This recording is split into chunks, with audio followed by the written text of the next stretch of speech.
da noite, que hoje tem esse formato diferente, né? Quase um programa de TV, aqui um cenário, né, para uma verdadeira roda viva, que é a nossa roda de conversa. E esse projeto nasceu da nossa curiosidade e intenção de aprendermos mais, né? E de nos desafiarmos mais.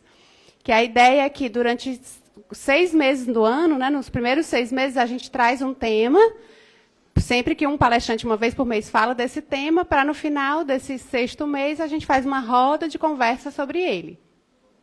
E essa é a do 2º semestre, que o tema é Morte, Desencarne e Perturbação.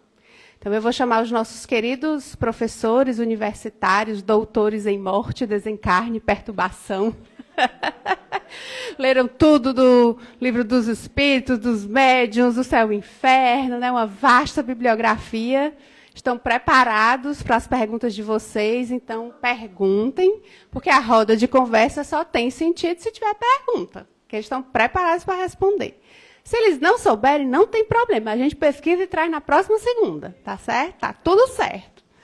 Então, eu vou chamar aqui para compor o nosso time de universitários a nossa querida Kátia Beth.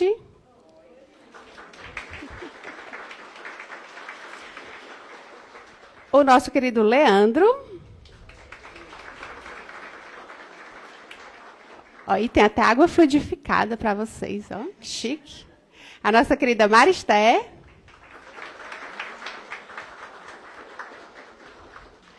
E a honra de receber de volta a nossa querida Jovita.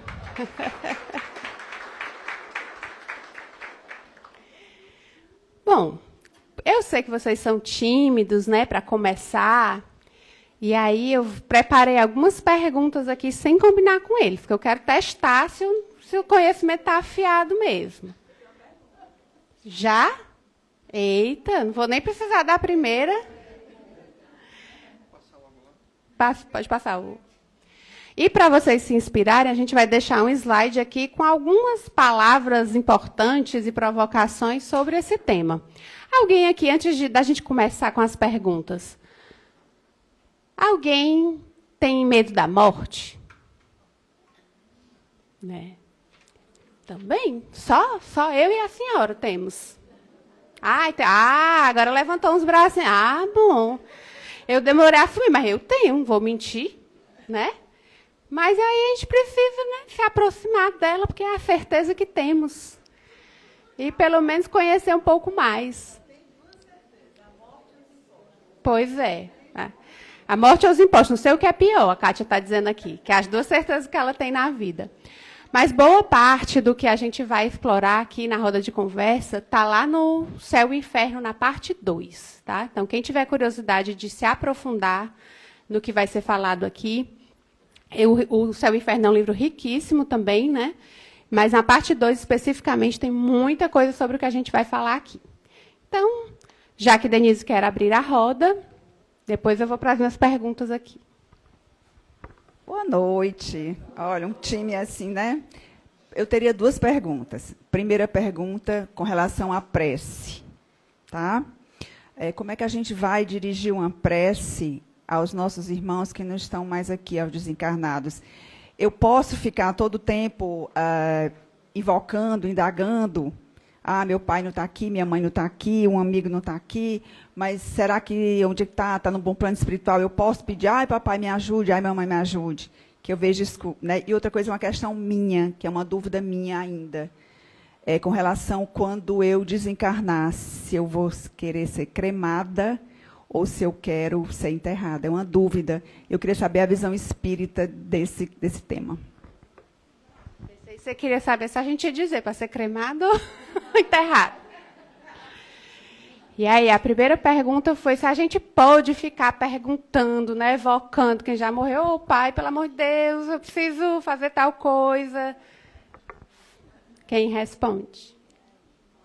Pode ser? Você tira o pau aí. Quando a Denise perguntou, né, sobre a prece aos mortos, eu estava interpretando como se fosse um ato de caridade. Para quem partiu, façam boa viagem. Aí, Se é para a gente ficar solicitando, demandando, né, a gente precisa ver qual é a nossa motivação. A prece ela é muito agradável aos espíritos, principalmente no desencarne, né, no desenlace, nas mediúnicas a gente vê muito como eles são sensíveis à prece. Agora, é diferente de eu ficar invocando e, né, de alguma forma, demandando daquele ser querido. Aí eu vou lançar uma pergunta para vocês. Muitas vezes a gente ama de forma madura, quando a gente quer o bem do outro, né? E também a gente pode amar de forma imatura, né? Que é só demandando, querendo receber, igual uma criança pequena. Cabe a cada um de nós saber, né, qual é a qualidade da sua prece. As universitárias também podem complementar, só com relação à cremação. Tanto Chico como, né, a própria obra espírita, ela recomenda, não é uma coisa fixa, mas ela recomenda que a cremação seja 72 horas no mínimo. Porque a morte é diferente do desencarne, né? Morreu, mas o desencarne é a separação do espírito, ainda do perispírito, toda aquela vestimenta que a gente vai deixar no planeta Terra, que é o nosso corpo, abençoado corpo físico, que nos permitiu tanto, né? E a cremação ela é recomendada pelo menos depois de 72 horas, segundo o Chico, segundo Divaldo, Allan Kardec, parará, parará. E a gente precisa estar preparado para ser cremada, se quiser ser cremada. Para a gente tirar a veste e deixar. Não ficar lá pertinho do corpo e sentir, de alguma forma, aqueles efeitos da cremação. Como a gente deve, como a gente deve fazer do mesmo jeito se a gente for enterrada. Não é interessante ficar vendo o corpo se deteriorar. É uma vestimenta, como tal, ela morre, é perecível. Nosso amigo Leandro vai falar mais ainda, melhor ainda disso. E a gente precisa desapegar dela, né? Dos dois jeitos, você precisa desapegar. É só um pequeno complemento do complemento, né? A chave aí que a Catinha disse é o desapego, né? A gente se espiritualizar antes da morte, né? É saber que a gente tem uma consciência, que essa consciência vai para outras dimensões, outras vibrações, e ir desapegando, né? Como a gente deixa uma casa e vai para outra casa e deixa aquela casa disponível, em vez de ficar o tempo todo monitorando pelas câmeras, né? O que é que tem, quem está lá.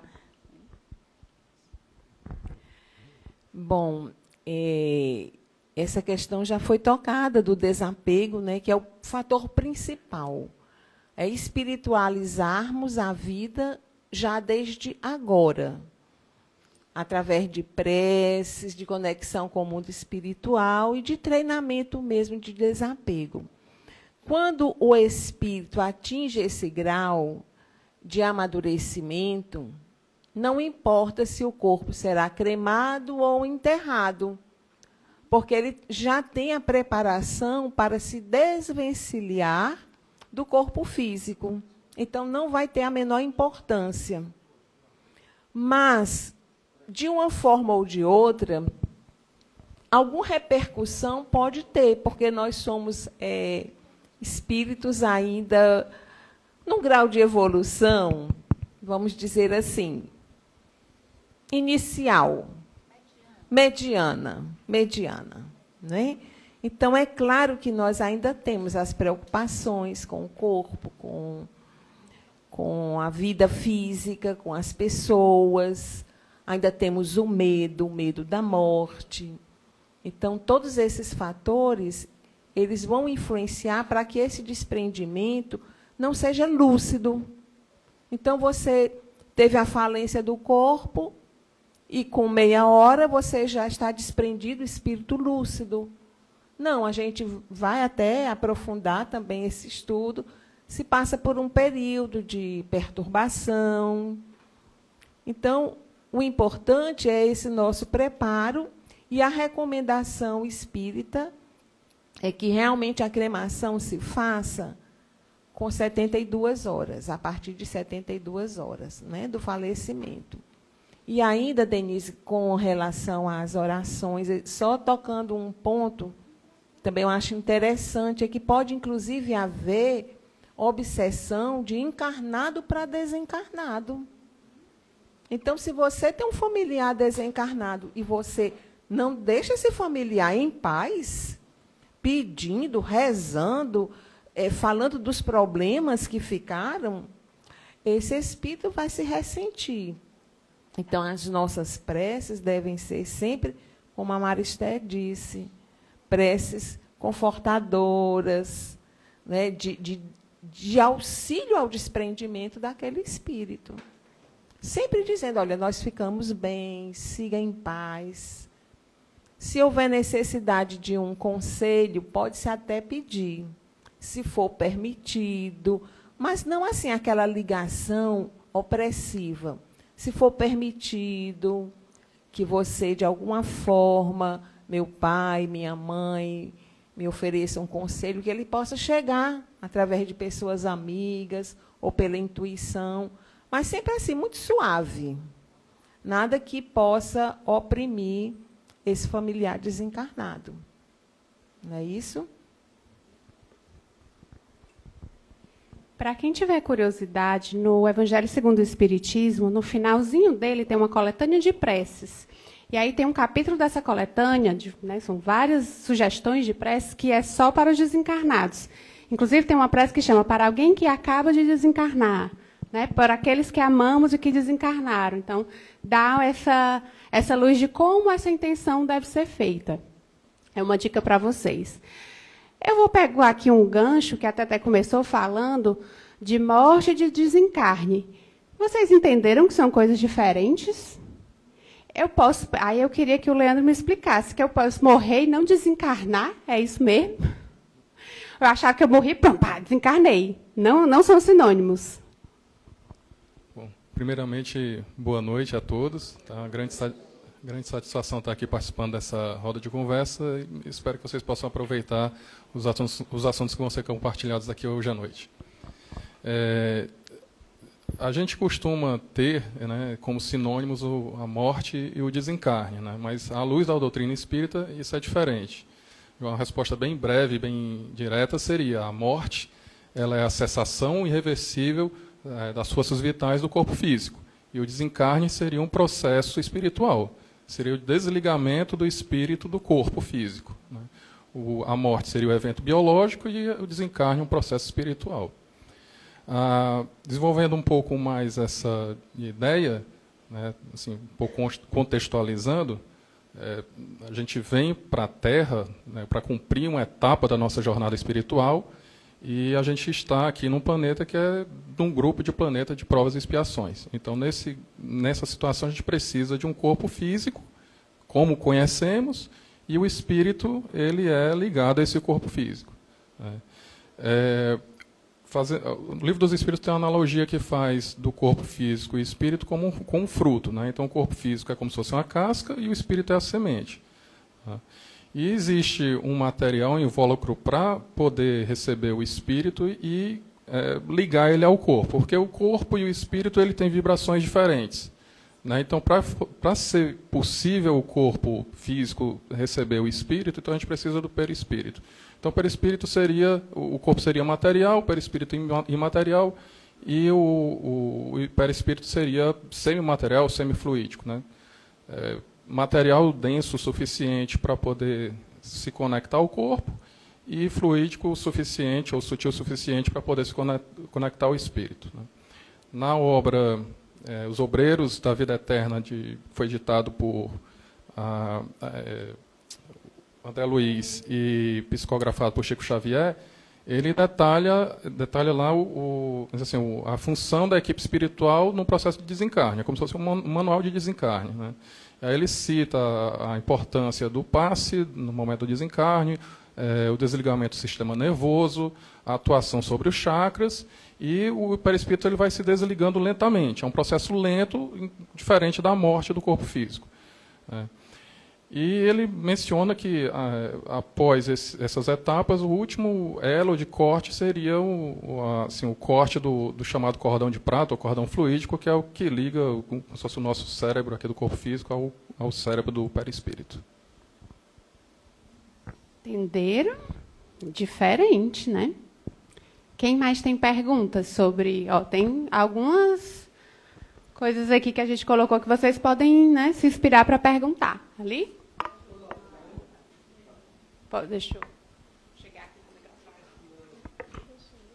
microfone. A pergunta. Com relação ao suicídio, queria que vocês falassem um pouco sobre. Eu tinha... quando a gente falou da história do desencarne, né, e da cremação também, eu fiquei pensando nisso também. Suicídio e morte violenta são processos diferentes, né? Porque precisa de mais tempo, precisa de mais... A equipe espiritual também vai estar ali fazendo um trabalho, mas é diferente mesmo. No caso do suicídio, o fluido vital, o tempo de vida do fluido vital ainda estava muito presente. Então, o corte, né, com o cordão de prata, como se chama na literatura, ou esse desligamento também, né, do chakra coronário, ele se dá de forma mais lenta, porque tem todo um contexto ali ainda que não estava ainda gasto, vamos dizer. E nas mortes violentas também. Mas sempre lembrar que a espiritualidade maior é amor, né? É caridade, é bem-aventurança. Então, ali está tendo também um auxílio muito grande. Mais alguma coisa? E na cremação é a mesma coisa, né? Assim, o suicídio, inclusive a nível civil, não sei se vocês sabem, né? Mas a pessoa que comete suicídio, ela precisa de mais tempo quando ela pede para ser cremada, ou a família pede para cremar, por questões civis, né? Porque tem que investigar se não é assassinato, se não é não sei o quê, e até é bom para o espírito isso, porque é mais tempo para essa desencarnação se complementar, né?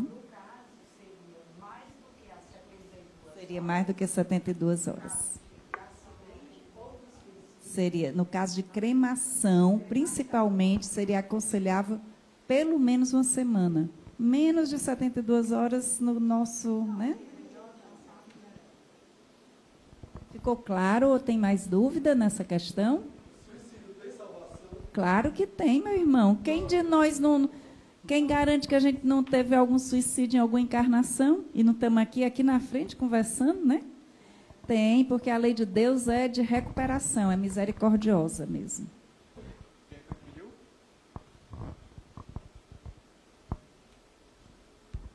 Boa noite.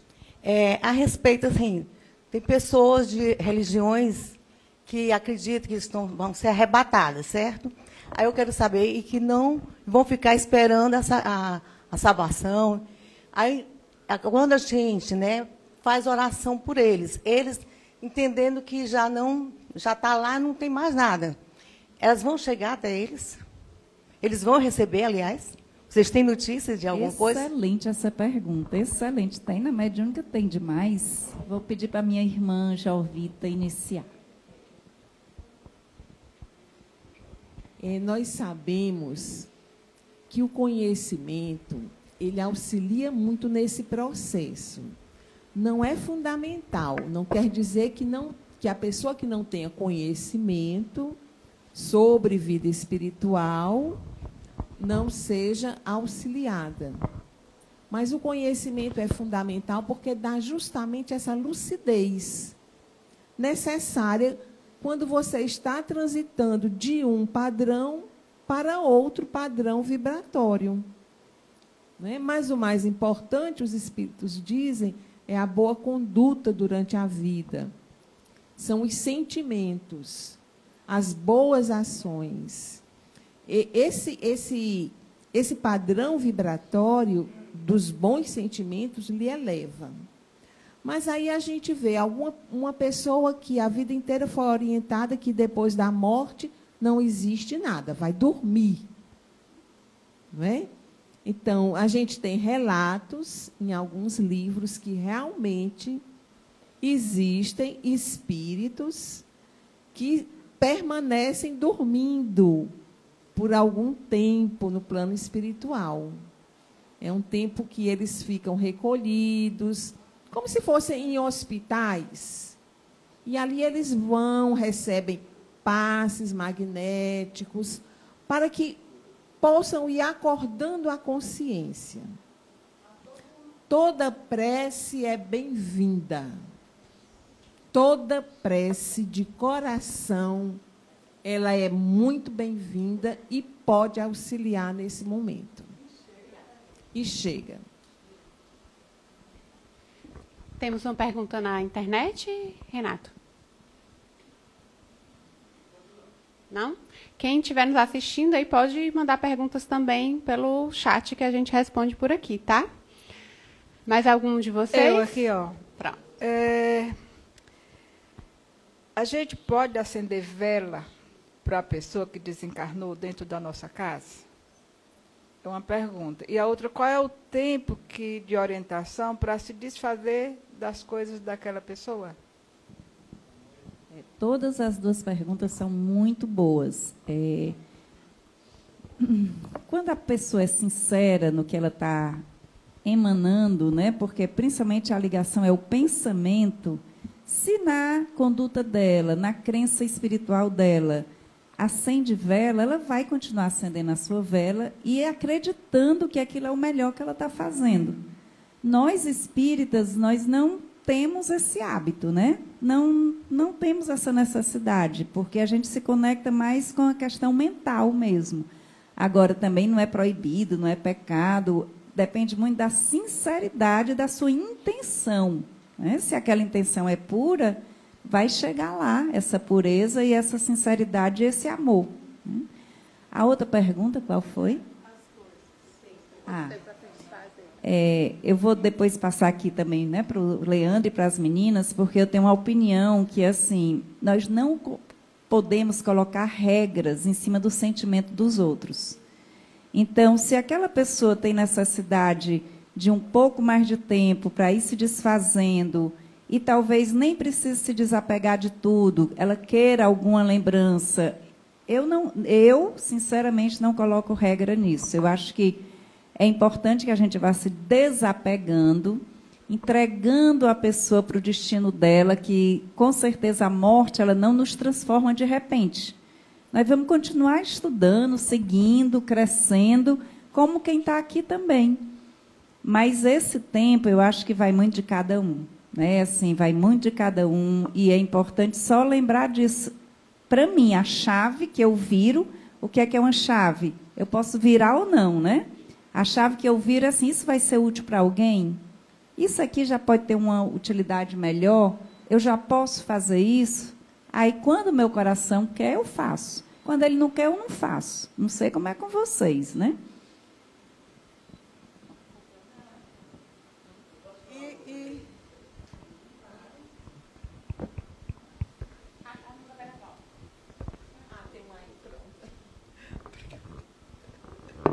Boa noite. Eu trabalhei no Hospital São José durante quase 50 anos. E durante a segunda década, eu tive uma aproximação muito grande com uma das funcionárias. E ela chegava sempre para mim falando que estava com pressão alta, com as pernas inchando. E, concomitantemente, tinha falecido a mãe dela. E ela tinha uma aproximação muito grande com a mãe dela. Então, ela... É como se ela chamasse a mãe dela o tempo todo para estar presente, e ela não se desfez de nada da mãe dela. Do jeito que o quarto da mãe dela ficou, ela deixou. De vez em quando ela me procurava para falar dessas pernas inchadas, dessa pressão alta. E um dia eu a chamei para conversar comigo, demoradamente, e eu já estava no espiritismo. E o fato é que, nesse momento, ela me falou de que teve um sonho com a mãe dela chegando numa estrada e brigando com ela. Me deixa em paz, deixa eu ir embora. Aí ela falou isso para mim, e como eu já tinha conhecimento de alguma coisa no espiritismo, eu falei... olha, por que você não se desfaz dessas roupas da sua mãe? Procura pessoas realmente que você confia, que ao receber tudo que sua mãe deixou, ou quase tudo, você tem a certeza de que vai ser bem tratado o que a sua mãe deixou. E ela aceitou a minha opinião e fez. Pois acabou tudo isso que ela apresentava. Nunca mais me chamou para mostrar que a perna estava inchada, nunca mais comentou para mim que a pressão estava alta, e que estava tudo em paz. Então, eu acho que isso fala um pouco a respeito do que vocês trouxeram. Só complementando, é exatamente isso. O que nós não podemos é ter esse apego doentio, que não liberta, né? Que não liberta, que termina sendo o que eu falei antes, a obsessão de encarnado para desencarnado, porque a obsessão é uma influência. Então, nós, como encarnados, podemos estar, sim, influenciando os desencarnados com o nosso pensamento, com o nosso sentimento, ligando, forçando uma ligação. Né? Então, isso não é interessante. Mas, como a Maristé falou, cada pessoa tem o seu tempo. É importante que esse luto seja vivido. Né? E que, assim, um familiar meu desencarnou, então tem uma obrigação de doar tudo. Não, não é assim. Cada pessoa tem o seu tempo. Agora, o que nós não podemos, em hipótese nenhuma, nem de encarnado para encarnado, nem de desencarnado para encarnado, nem de encarnado para desencarnado, é forçar as pessoas num pensamento doentio, a presença das pessoas. Né? Isso daí, hipótese nenhuma, não. E ainda sobre as coisas de cada um, né? As coisas do desencarnado. Às vezes, aquela pessoa que faleceu, que desencarnou, era apegada àquelas coisas. Então, por que não esperar um pouco? Espera um pouco. Não precisa, a não ser que seja uma casa que está alugada e você precisa entregar a casa, aí, né, é o jeito. Mas, se você pode esperar, por que você não espera um pouco, que aquela pessoa realmente se desapegue e vá embora, né? Para não ficar todo tempo aquela pessoa, porque às vezes ela fica ligada e fica ligada a você também. E aí tira a sua vitalidade, porque fica ali esperando e reclamando que, olha, não dão valor às minhas coisas, já estão tudo se desfazendo. Então, espera um pouco, dependendo de como a pessoa era, e depois faz as doações, né, para quem for melhor. Temos mais uma ali, que eu vi. A Jovita falou uma palavra-chave, que é bom senso. Boa noite. A minha pergunta não é bem uma pergunta, é uma colocação que eu vou fazer. Essa interação é uma via de duplo sentido, né? Tanto o emissor como o receptor. Aí a minha pergunta é que eu sinto. Tá? Eu tenho meu pai falecido, a minha mãe, e recente, um pouco recente, né? Não tão, mais de 2 anos. É uma irmã minha. E eu sinto, a presença deles, dos 3. Bem verdadeira, bem real. Agora mesmo, domingo, eu estava deitado na cama e sozinho. A minha mãe veio, me beijou da mesma forma que ela fazia quando em vida. Aí, como eu sou muito frouxo, eu não tenho medo de nada, mas eu tenho medo de alma. Rapaz, eu gelei. Mas a mesma forma. E eu noto, assim, nas experiências que eu tenho tido, isso já de longas datas, né? Não só com eles, mas já sentia isso anteriormente. Eu noto em momentos que eu estou muito preocupado, em momentos que eu estou aflito, parece assim como se fosse um advogado, entendeu? E eu procuro, como é orientado, não ficar aprendendo, né, para a pessoa lá estar em outro plano espiritual, eu procuro sair daquele pensamento, mas não há condição. Aí a pergunta que eu queria saber de vocês mais experientes na área.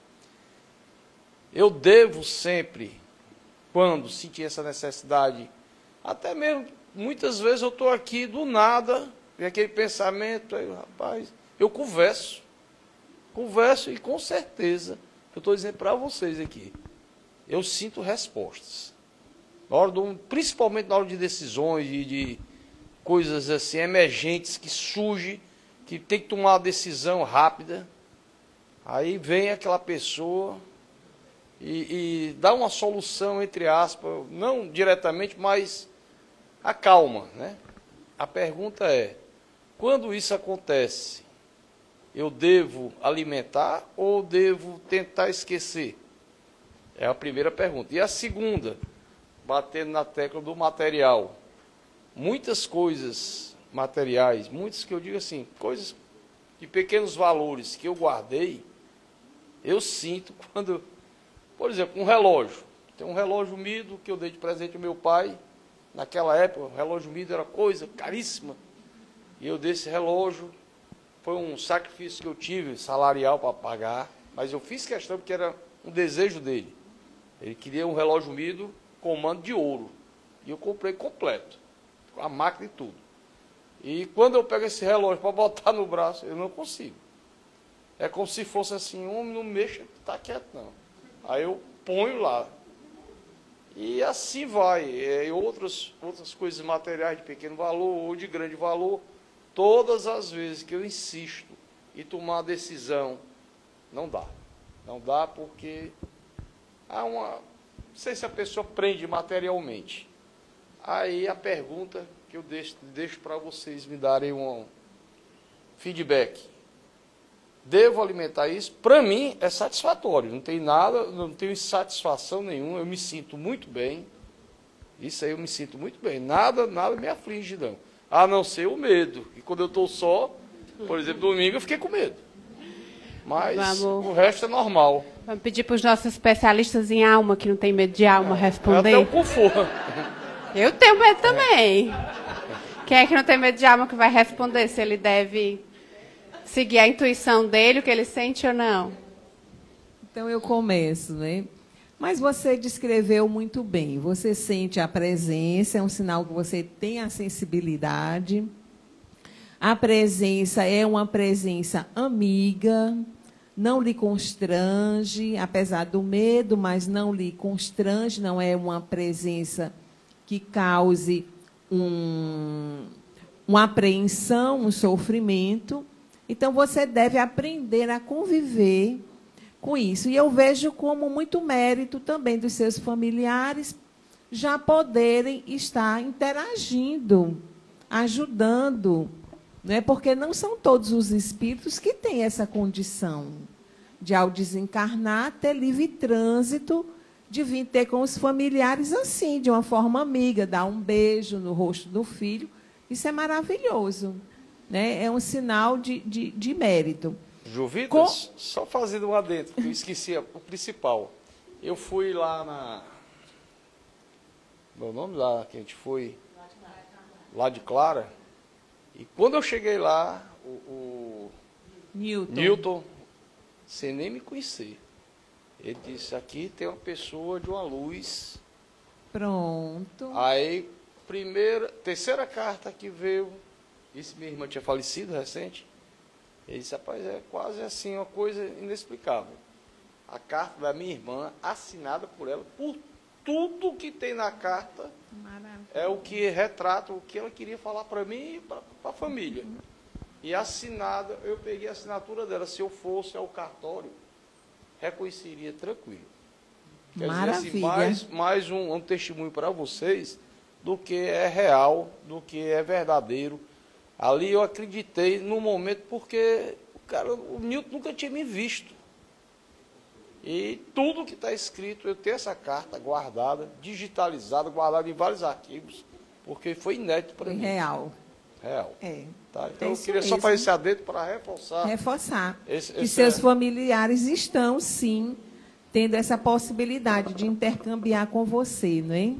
E com relação ao material, aos bens, ao relógio, como a Maristé também já falou aqui, isso é muito particular, gente, é muito de cada um.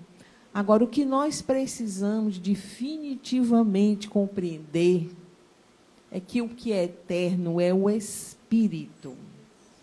Tudo que é material é transitório, é acessório. E a gente não deve ter essa prisão ao que é material. Então, se você quer, por uma questão de honrar seu pai, guardar um relógio que você deu com tanto amor, com tanto sacrifício, guarde. Não tem problema. O que você não pode é o apego. Saber que um dia você também vai partir e o relógio vai ficar para alguém. Que depois ficará para alguém. Vai mudar de mão. Tudo que é transitório tem um tempo. O que é eterno, imortal, é o espírito. Até os maridos e as esposas vão mudar de mão. Aceita, né? Pois é, temos mais uma pergunta aqui. Eu vou só pedir uma coisa aqui para a gente ser breve na pergunta e na resposta, porque, por incrível que pareça, nosso tempo já está acabando. Então, para a gente... Só agora. Olha ali, olha ali. É porque o tema é bom, as perguntas são boas, os entrevistados são bons, né? Mas vamos lá, dá tempo. Pode falar. Certo. Primeiro aqui, tá? Quando eu era criança, eu vi meu tio, que morreu há 1 ano atrás, antes do meu nascimento. E, às vezes, eu tenho lembrança do que aconteceu. Que eu estava na cozinha com a babá, tinha uma cadeira livre, eu olhei para trás e tinha alguém me olhando. Mas eu não conhecia. Na hora eu não me assombrei, eu era muito pequena. Eu chamei a pessoa, a babá começou a ficar com medo. Tadinha.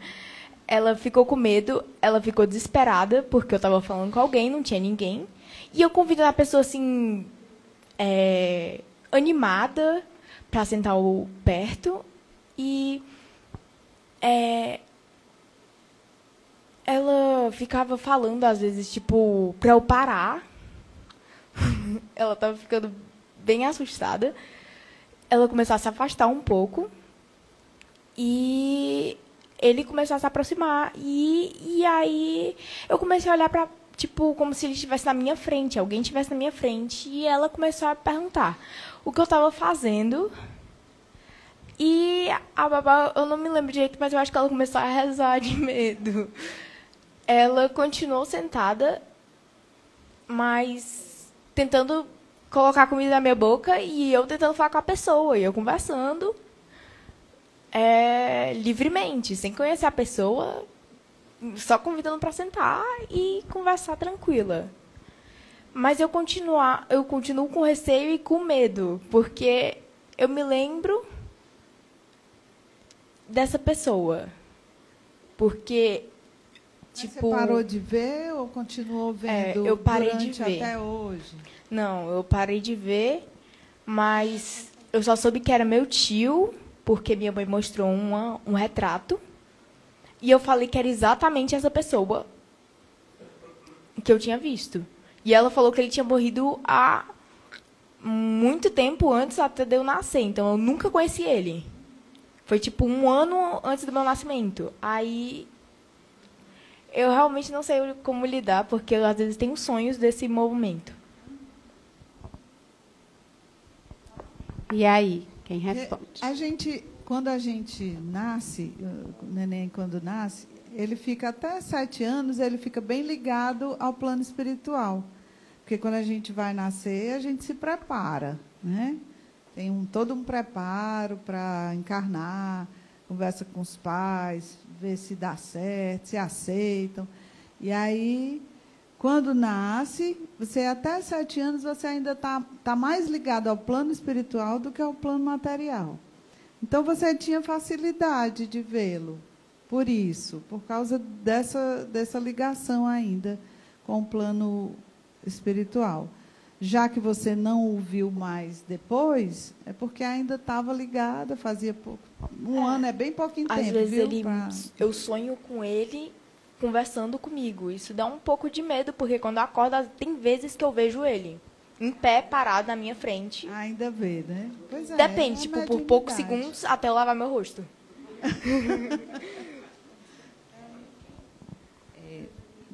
Que assim, o Allan Kardec, tanto nessa obra Só Inferno, Livro dos Espíritos, Livro dos Médiuns, o que é que aconteceu? Ele abriu a porta do mundo invisível, né?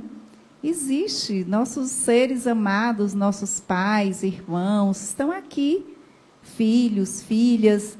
Então, abriu esse portal, que existe esse mundo espiritual que nos arrodeia o tempo inteiro. Algumas pessoas são mais receptivas, a glândulazinha pineal está lá mais ativada, com os cristalzinhos lá de apatita, e são mais, captam mais. Todos nós somos médiuns, agora tem os médiuns ostensivos. Às vezes sente a presença, às vezes vem, ouve, né? Vai depender do tipo de mediunidade. Mas Allan Kardec abriu isso aí, ó. Existe esse mundo espiritual. E tem leis que nos regem de lá para cá e de cá para lá, né? Eu? Pode falar. A minha pergunta é só em relação assim, tanto a suicídio como morte violenta, essas mortes que a gente não espera, né? E que nos trazem grande sofrimento, nós encarnados, a gente sofre muito. O quanto que abala aos desencarnados e o quanto atrapalha o processo de evolução deles, o nosso sofrimento. E o que, além da prece, a gente pode fazer? Eu vou aproveitar a pergunta dela e fazer um gancho com uma que a gente tinha pensado ali também. Que é o seguinte, ela trouxe o espírito, né, por uma morte violenta, em que a gente que fica sofre, e o quanto esse sofrimento pode, né, perturbar ou prejudicar o espírito que desencarnou. Mas mesmo que não seja uma morte violenta, o momento da morte pode haver perturbação? Ou é sempre tranquilo? Se eu estou lá espiritualizada, isso é sempre tranquilo? A perturbação acontece sempre que a gente desencarna. Ela pode ser rapidinho. Você desencarnou, estava doente, por exemplo, né? Uma pessoa que está doente, desencarna naturalmente, ela pode ter uma perturbação rápida, logo ter consciência de que realmente desencarnou, mas pode também ter uma perturbação mais demorada. A perturbação vai de minutos, momentos, a séculos. Depende de como cada um é. Eu penso assim, é como se fosse um espelho daqui. Se a gente tem uma vida tranquila, se a gente faz boas ações, se a gente tem consciência de que o plano material é só uma estação que a gente que o trem para, a gente vive e depois vai embora, a gente vai ter um desencarne com uma perturbação pequena. Se a gente fica apegado, se a gente tem apego ao nosso corpo, à nossa casa, os nossos relógios, as nossas bonecas, que eu tenho uma coleção de bonecas, a gente vai ficar perturbado por causa dessas coisas, né? Por causa do plano material.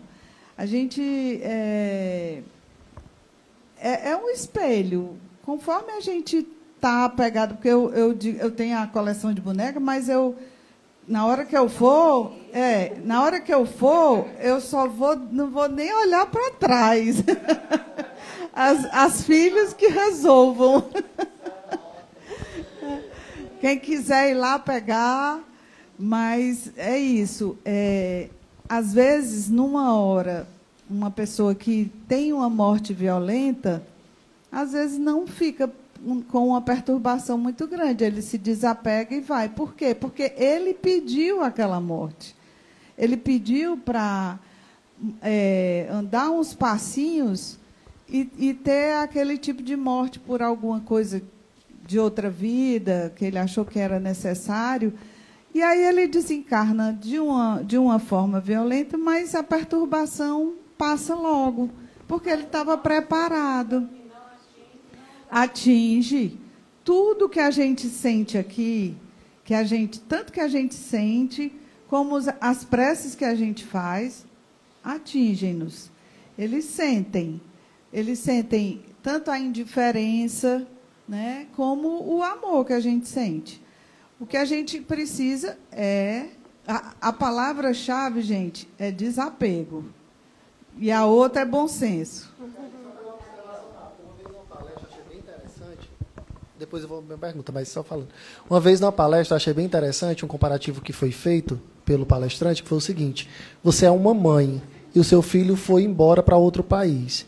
E do nada você ficou doente e ele não tem como vir do outro país para cá para poder te acompanhar naquele período que você está doente, mas você tenta acalmá-lo o tempo inteiro. Essa interferência de relação mãe e filho é a mesma coisa que acontece daqui para outro plano. Tanto o filho vai ficar preocupado porque você está doente, como você vai estar preocupado de não deixar o teu filho preocupado porque você não quer dizer o grau que você está na intenção do que você está passando. Então, esse sentimento ele continua, porque não muda, né? Por mais seja algo entre espírito e carne, mas não muda esse elo, né? Só complementando um pouquinho a questão da morte, né? Que isso. Eu vi ali a palavra vícios, tá? E nós não precisa, eu acho que eu vi ali a palavra vícios. E às vezes você encontra, por exemplo, todo dia, ou quase todos os dias que eu vou saindo do meu escritório, tem uma pessoa ali na Dom Luiz que é um moribundo, né? Assim, ele vive na rua, ele vive com umas pedras na mão. Como é o desencarne de uma pessoa assim? Porque eu acredito que ali, como ele é viciado, já vive na droga, vive na bebida, pronto. Como é o desencarne dele? Muitas vezes, assim, até a nível de mediúnica, muitos não sabem nem que desencarnaram, né? Muitos não sabem por muito tempo, mas a gente sempre lembra que a lei divina é misericordiosa. Às vezes tem uma encarnação compulsória e depois tem, né, um choque para despertar. Todos nós vamos ser resgatados, né? Por um amor que a gente realmente desconhece o que é o amor real, o amor profundo. Então, as preces sempre vão ajudar em qualquer situação. Um pensamento de caridade, um pensamento de amor, né? Sempre vai ajudar, sempre. Em qual encarnação que vai ser o despertar, não sei, né? Eu não sei. Mas falando aqui do desencarne ou da morte, a Catinha começou a falar, e tem uma coisa muito interessante que é a sensação dos sentidos. Imagina, a gente está aqui, a gente vê a nossa realidade com os nossos 5 sentidos. Na morte, a gente não tem mais os 5 sentidos, mas a gente continua, a nossa consciência continua. No budismo tibetano, eles trabalham muito o desencarne, o momento da morte. É uma meditação. Muitos desencarnam consciente, meditando. É possível? É. É perto da nossa realidade? Não, não é ainda perto da nossa realidade. Mas a questão de você interiorizar ajuda muito na passagem. Como a Jovita falou, a conduta, as boas obras e essa prática, porque imagina, gente, se a gente não tem o hábito de interiorizar, de repente a gente não está mais com 5 sentidos, a perturbação é mais longa, né? Bem mais longa. Eu tenho um sonho. Eles relatam muito isso, né? Eu estou num lugar, estou dormindo, parece que eu acordei em outro. A gente mesmo aqui faz uma viagem de um país para outro, de um estado para outro. Tem horas que a gente não fica meio perturbado, né? Onde é que eu estou mesmo? Será que eu estou em casa? Será que eu estou... Então, o desencarne talvez seja isso triplicado, quadriplicado, se a gente não tiver o hábito de parar, de se interiorizar, até de pedir ajuda, até recobrar a lucidez. Né? Instantes finais. Outros? Vai lá. Quem dá mais? Quem dá mais? Boa noite. Ah, respondeu. Acerca do Alzheimer, uma doença onde a pessoa vai perdendo totalmente a consciência, vai perdendo a memória. O que acontece com a consciência espiritual de uma pessoa que está em estado avançado de Alzheimer? Nós não temos, assim, as fórmulas, será isso, será assim, fechadas, né? O que é que nós entendemos, o que é que nós estudamos através da literatura? Todos esses processos prolongados de doença, o espírito precisa de um tempo no mundo espiritual para se refazer. Por exemplo, crianças que têm síndrome de Down, então passaram a encarnação toda com algumas limitações, são recebidas no mundo espiritual e precisam de um período de adaptação para recobrar completamente as faculdades, o domínio do corpo. Então, acredito que no Alzheimer seja semelhante, né? Porque a consciência ficou ali, vamos dizer assim, prisioneira um determinado tempo, não pode se expressar através do corpo físico. Então, no mundo espiritual, precisará de um tempo para se recuperar. Pessoas, por exemplo, que tinham problemas de locomoção, muitas vezes acordam no mundo espiritual achando que não vão conseguir andar. Então, é necessário que venham os enfermeiros e aos poucos, a pessoa vai percebendo que aquela enfermidade não existe mais. Então, é um processo, né? Porque nós não temos ainda, é a tecla que se bate, a evolução espiritual.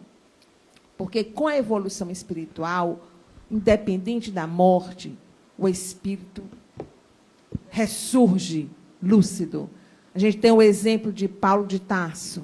Para que morte mais terrível do que a decapitação? É descrito no livro. Ele imediatamente é visto e é recebido por Estevão e Abigail, a antiga noiva e o irmão, né, que ele era o mentor dele e foi o que foi lapidado por ordem dele. Conheçam a história, que é linda. Ele desperta lúcido de uma decapitação. É o espírito. Assim como, só pegando um gancho da Jovita, assim como os cristãos primitivos, né, que eram jogados às feras, eram feitos de tochas humanas, e no momento de, né, a face com a morte tão brutal como aquelas, eles em cânticos e muitas vezes em prece nem sentiam as dores, né, porque eram imediatamente amparados e estavam já lúcidos no plano espiritual. Tem muitas obras espíritas que trazem essa realidade, né? 50 anos depois, há 2000 anos. A gente tem que ficar em mente, gente, que nós não somos, nenhum de nós é desamparado. Nós todos somos amparados. A espiritualidade amiga está ali a todo momento. A gente não fica desamparado. Por mais horrível que a gente tenha sido, nós sempre temos o amparo, porque Deus é misericordioso. Então, Ele não vai fazer distinção, Ele vai ajudar. Eu lembro sempre do filme A Cabana. O filho que fez aquela maldade com a menina era filho de Deus também. Então, ele também ia ser amparado. Então, é lembrar disso. Gente, todo mundo vai ser amparado. Isso. Nós estamos aqui recebendo do Leon uma comunicação mediúnica, que ele está dizendo assim, olha, leiam a segunda parte do Céu e Inferno, porque são só comunicações mediúnicas explicando como esses espíritos desencarnaram, os que são felizes, os que são de condição mediana, os suicidas, os que viveram expiações terrestres. Então, assim, os criminosos, é bem interessante. E são textos, alguns curtinhos, vale a pena para a gente consolidar esses ensinamentos, ok? Pegando um ganchinho aqui que a Josi disse, sem nem perceber, estamos nos instantes finais. Aí eu pensei imediatamente, se fosse das nossas vidas, hein? Me deu um susto. Aí eu digo, ai meu Deus do céu, se fosse os instantes finais. Na verdade, livre, né? Nós não sabemos, né? Nós não sabemos. Então, temos que viver uma vida provavelmente um pouco mais pausada, né? Assim, procurando sentido, procurando uma conduta reta mesmo, porque a realidade é que nós não sabemos quando é o nosso momento final. Pelo menos nós que estamos aqui, né? O momento final dessa existência, né? Assim como dessa palestra, porque teremos outras, que o tema rendeu. Mas é isso, gente. Foi bom, não foi? Foi só o início da parte 2, né? Não deu, nem precisei do meu roteiro aqui, porque vocês aproveitaram muito bem a roda. E acho que isso aqui é só mesmo uma pontinha do iceberg para dar aquele gostinho de vocês ficarem na curiosidade, saber mais. Vou pedir o Leão para botar aqui de novo o trecho do Céu e Inferno. Nós somos 63 espíritos comunicantes. 66, nessa segunda parte, que traz, como a Jovita falou aí, vários exemplos, né? Desde os espíritos felizes, como é que é a chegada deles, como é que é o desencarne deles, até também os mais endurecidos, os sofredores. Então, vale a pena dar uma conferida aí no Céu e Inferno. E as próximas palestras, vocês lembrem que sempre é permitido e é desejado que vocês participem e façam perguntas, né, sobre o tema da palestra ou sobre o tema espíritas de uma forma geral, que, na medida do possível, a gente sempre vai responder. Então, já agradeço de antemão aos nossos universitários, que não têm medo de alma.